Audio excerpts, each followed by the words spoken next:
All right, ladies and gentlemen, boys and girls, children of all ages, it's your STEM teacher, Mr. Williams, and I'm back to do our read aloud. So we're working on a chapter book here. We're working on Ron Roy's A to Z Mysteries, The School Skeleton. I read one chapter yesterday. I'm going to start reading 2 chapters at a time because it is a chapter book with several chapters. Again, it's a chapter book, so I'll show you the pictures when there are pictures to show.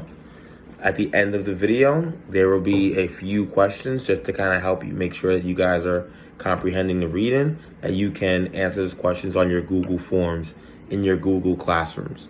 All right, so let's review yesterday. So we started this book yesterday, and basically we have our main character, Dink, and there was, actually, I don't want to give away the storyline for you, but what would you say is the questions that I asked yesterday. The first question was, why does Donald David Duncan go by the name Dink? And the response is, when he first learned to talk, all he could say was Dink instead of Donald David Duncan. So the name stuck. So Dink is his nickname because it's all he could say when he was, learning how to talk. Second question was, why did Dink need to go to the nurse's office? If you remember, Dink was passing out papers and got a paper cut, which started to bleed, and so he got a tissue to pinch so the blood would stop, and he ran to the nurse's office to get a Band-Aid.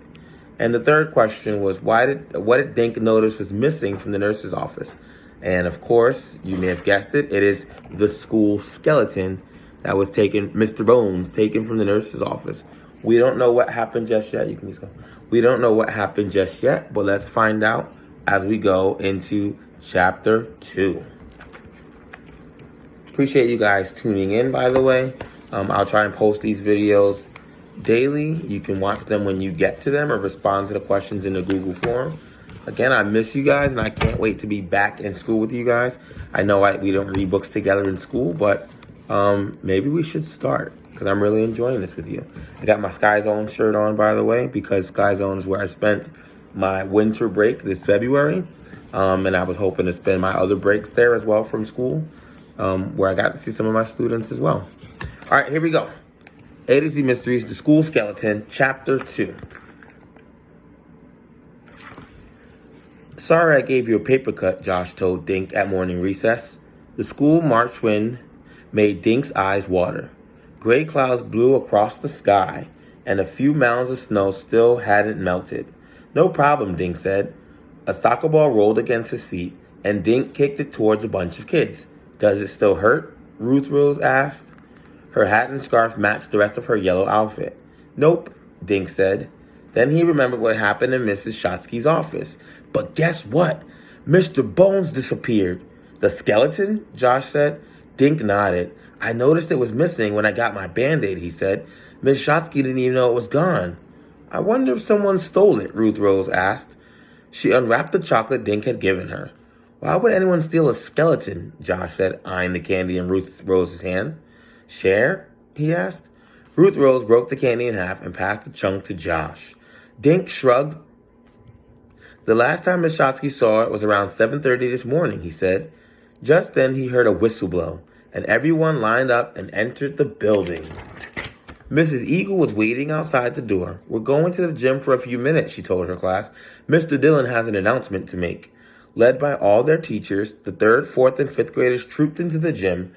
The kindergartens, 1st graders, and 2nd graders were already sitting in rows on the floor. Sounds like us during P2 time. Mr. Dillon was standing under the basketball hoop. When the bigger kids were also seated, Mr. Dillon smiled. Good morning, kids, he said. I have some sad news to report, he went on. Earlier today, the school skeleton disappeared out of the nurse's office. Everyone started to talk. A 5th grade boy with a deep voice said, Who'd steal a skeleton? A zombie? Him and his buddies laughed, and his teachers gave him a look. You know that look that Mr. Williams gives you guys. If anyone has any information about the missing skeleton, Mr. Dillon went on, please raise your hand. No one raised a hand. Well, it seems we have a genuine mystery on our hands. We have a genuine mystery on our hands, Mr. Dillon said. He smiled at the hundreds of kids who sat watching him, and I need your help solving it. So I've decided to offer a reward. Ooh. The class finds that Mr. Bones will get free tickets to the new aquarium in Hartford. Ooh, a lot of kids cried. Ruth Rose turned to Dink and Josh. I've been asking my parents to take me there, she said. Me too, Dink said. They've got a baby beluga whale. Now you're excused, Mr. Dillon said. Have a nice day. And the best of luck solving the case of the missing skeleton. The kids stood up and gathered around. Their teachers left the gym, and all around him, Dink heard kids talking about the missing school skeleton. Oh my gosh, I want to know who took the skeleton. I don't know who took the skeleton. It wasn't me. Or was it you? I don't know. We got to find out. He heard one little boy whisper, maybe it came alive and walked away. Maybe if we figured out why anyone would want a skeleton, Dink said, we could figure out who took it. Dink, Johnson, Ruth Rose thought about this as they followed Mrs. Eagle back to their classrooms. They passed Mr. Neater cleaning a window.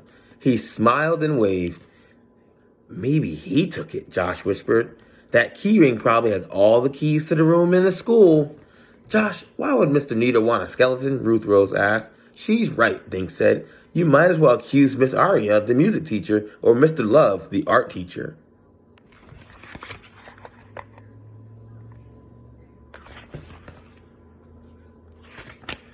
Well, someone took it, Josh said. Ruth Rose was shaking her head. But why does it have to be an adult? She asked. Maybe the fifth graders stole Mr. Bones. Remember when they took the paper mache whale from the first grade room and hung it from the flagpole? Yeah, that was so cool, Josh said. Back in their room, Mrs. Eagle told the kids to take out their writing journals. Since we only have a little time left before lunch, why don't we spend it writing a story? She said. What about? Bobby asked. Mrs. Eagle smiled slyly. How about a story about a vanishing school skeleton, she said. And that was chapter 2. Here are your questions for chapter 2. Also look for them in your Google form. Number 1, what was the reward for the class that finds Mr. Bones? You might find that on page 13.